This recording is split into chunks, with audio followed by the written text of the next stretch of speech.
नवाज शरीफ की 4 साल बाद वतन वापसी, लीगी कायद दुबई एयरपोर्ट रवाना। चार्टर्ड परवाज सुबह 9:25 पर उड़ान भरेगी। सुबह 12:30 बजे इस्लामाबाद पहुंचेगी और साबिक वजीर आजम 2 घंटे कयाम के बाद 3:20 पर लाहौर उतरेंगे।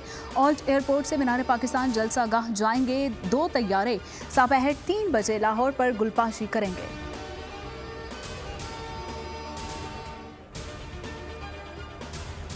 परचमों की बहार, कारकुनान की आमद, लगातार नून लीग मीनार पाकिस्तान पर सियासी power show. Greater Iqbal park में 40 फीट ऊंचा और 80 फीट चौड़ा स्टेज तैयार, बुलेट प्रूफ कैबिन भी नस्ब। जलसे से पहले कारकुनान का वार्म अप। मरियम नवाज, शहबाज शरीफ और हमजा शहबाज ने रात गए कारकुनान का लहू गरमाया।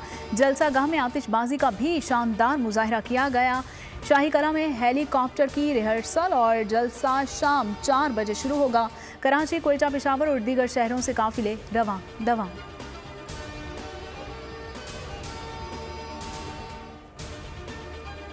इदारों के बगैर मुल्क नहीं चल सकता। शेख रशीद का कहना है कि चेयरमैन पीटीआई को हमेशा कहा कि फौज के साथ बना कर रखनी चाहिए। पहले भी 9 मई वाकयात की मजम्मत की, लेकिन किसी ने नहीं सुनी। जब वाकया हुआ मुल्क में ही नहीं था। कमर जमान कायरा ने प्रोग्राम ऐसे नहीं चलेगा में बातचीत करते हुए कहा कि इलेक्शन कमीशन को इंतखाबात की तारीख देनी चाहिए। इससे मुल्क में गैर यकीनी की सूरत हाल खत्म होगी।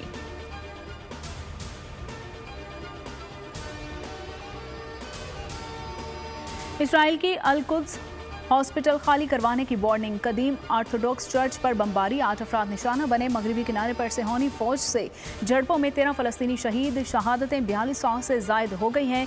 फलस्तीनी वजारत सेहत के मुताबिक शहदा में 1500 से जायद बच्चे शामिल हैं। 13,000 से जायद जख्मी। गजा में अक़वाम मुत्तहिदा के मजीद 2 मुलाज़िमीन हलाक, तादाद 16।